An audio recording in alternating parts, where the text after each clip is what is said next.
बिहार सरकार के मंत्री मदन सहनी के बहादुरपुर विधानसभा क्षेत्र में सोमवार को एनडीए कार्यकर्ता सम्मेलन नेहरू स्टेडियम के पास रखा गया, जिसमें बताते चले संजय झा जो राष्ट्रीय कार्यकारिणी अध्यक्ष है, मंत्री रामनाथ ठाकुर, बिहार सरकार के मंत्री हरीश सहनी, नीरज बबलू सहनी सहित सांसद गोपाल ठाकुर और विधायक मौजूद रहे। सभी ने मंच से कहा और अपने कामों को गिनाया किस तरीके से एनडीए सरकार बिहार में काम की है। वहीं पे बिहार के मंत्री मदन सहनी ने अपने कामों के एवज में जनता से मुआवजा मांगा, यानी वोट मांगा उनके 5 साल के काम को देख करके।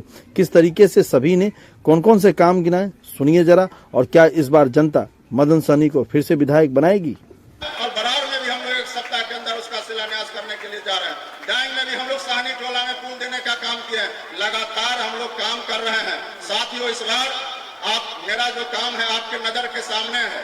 हम लोगों ने कुछ तक आपके सामने में प्रस्तुत कर दिया है। हम आपके सामने में जो 5 साल काम किए हैं उसका हम लोग आपसे मुआवजा मांगने के लिए आए हैं। और हम लोग को भरोसा है कि आपसे मांगने की जरूरत नहीं है। आप यहाँ मन बना करके आए हैं हमको आशीर्वाद देने के लिए। और इतना ही नहीं, हम लोग निश्चित रूप से यह कह रहे हैं कि इतना वोट से नहीं, हम लोग तो लगातार थोड़ा वोट से जीते हैं। और थोड़ा वोट से जीते हैं तो उसमें भी हमको डर लगा रहता है कि अगर काम नहीं करेंगे तो अगली बार हमको इन लोग से वोट नहीं मिलेगा। लेकिन आपने जिनको ज्यादा वोट से जिताने का काम किया उन्होंने कोई काम नहीं किया। हम तो आज दावे से कहते हैं कि हम 15 पुल बनाए। जो 5 साल बीच में रहा एक भी पुल नहीं बनाने का काम किया, एक भी स्कूल बनाने का काम नहीं किया, एक भी सड़क बनाने का काम नहीं किया। आज अगर 4 सड़क बहादुरपुर विधानसभा में फंसा हुआ है तो यह पिछला विधायक के कारण फंसा हुआ है। चाहे वो अब्जा की राशि मिलने जा रहा है, जो 2 लाख की राशि मिलने जा रहा है, उसका भी लाभ आप जीविका दीदी से मिल करके कीजिए। और इतना जरूर कहेंगे जीविका दीदी को कि दरभंगा जिला में आपको जीविका दीदी के लिए रेस्टोरेंट भी बनने जा रहा है। उस रेस्टोरेंट का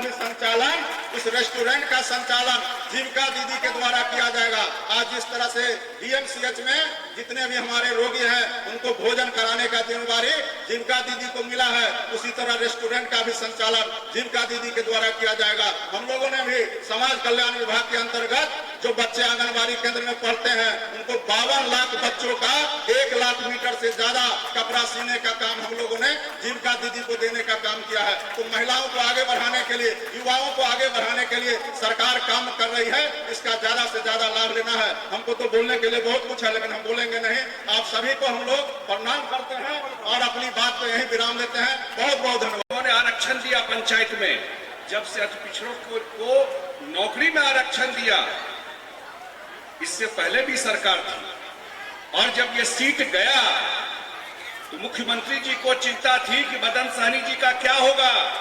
इनको फोन किए कि आपको गौरव में जाकर के चुनाव लड़ना है।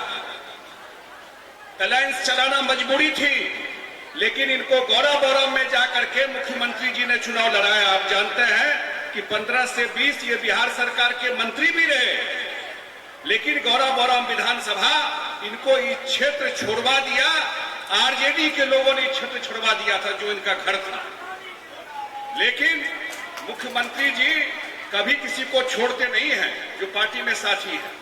और आज हम लोगों को भेजा है, जितने लोग आपके बीच में आए हुए हैं सब लोग मदन सहनी जी के लिए आए हुए हैं। 2025 में जो चुनाव लड़ेंगे यहाँ से ये पूरे के पूरे एनडीए के लोग, इनको इतनी बड़ी संख्या से यहाँ हम लोग जिताएंगे। और फिर सरकार जब बनेगा तो सरकार में तो है ही, इनका तो अधिकार ही है। तो मैं तो एक ही तो निवेदन करने के लिए आपसे आया हूं। कभी एनडीए का विधानसभा सम्मेलन नहीं होता था, आप ध्यान करके देखिएगा। 243 सीट पर एनडीए का सम्मेलन हो रहा है। ये कोई जदयू के प्रत्याशी नहीं होंगे। पूरे 243 सीट पर इस बार तय हुआ है जो भी प्रत्याशी होंगे वो एनडीए के प्रत्याशी होंगे, किसी एक पार्टी के नहीं होंगे। इसीलिए सम्मेलन किया जा रहा है। 40 साल बाद अब सरकार प्रारंभ भेल है और देश के यशस्वी प्रधानमंत्री मोदी जी कहा कि उत्तर बिहार में एम्स के निर्माण है।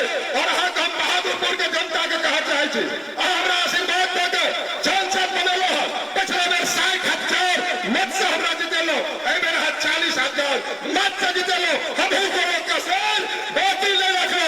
बहादुरपुर विधानसभा में लगभग 2,000 करोड़ के देश के यशस्वी प्रधानमंत्री का और बिहार शिलान्यास करे लो।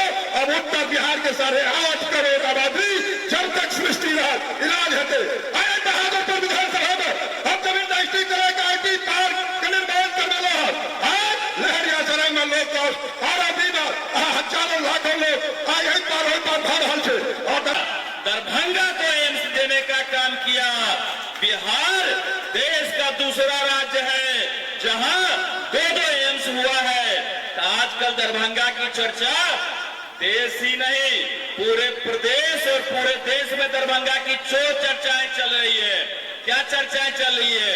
एक तरफ दरभंगा का विकास, दूसरी तरफ बदनामी। ये बदनामी क्या है? जहां देश का दूसरा एम्स दरभंगा को मिलता है, वहीं दरभंगा में देने वाले नरेंद्र मोदी के मां को गाली दी जाती है। दूसरा विकास का बड़ा पैमाना, जब मोदी जी प्रधानमंत्री बने तो बिहार में पहला उन्होंने एयरपोर्ट देने का काम किया। हम लोग भी मांग करते थे पूर्णिया पहले खुल जाए, सहरसा में खुल जाए, लेकिन उन्होंने दरभंगा को एयरपोर्ट देने का काम किया। दरभंगा में नरेंद्र मोदी के मां को दिया गया। हम दरभंगा वासियों से आग्रह करने आए हैं कि इसका जवाब कौन देगा? आप देंगे कि नहीं देंगे? हाथ उठा के बोलिए, जवाब देंगे ना? ये जवाब लाठी डंडा से नहीं देना है, ये जवाब मदन सहनी जी को विधानसभा भेज के अपने वोट के चोट से देना है, अपने वोट के चोट से देना है। मदन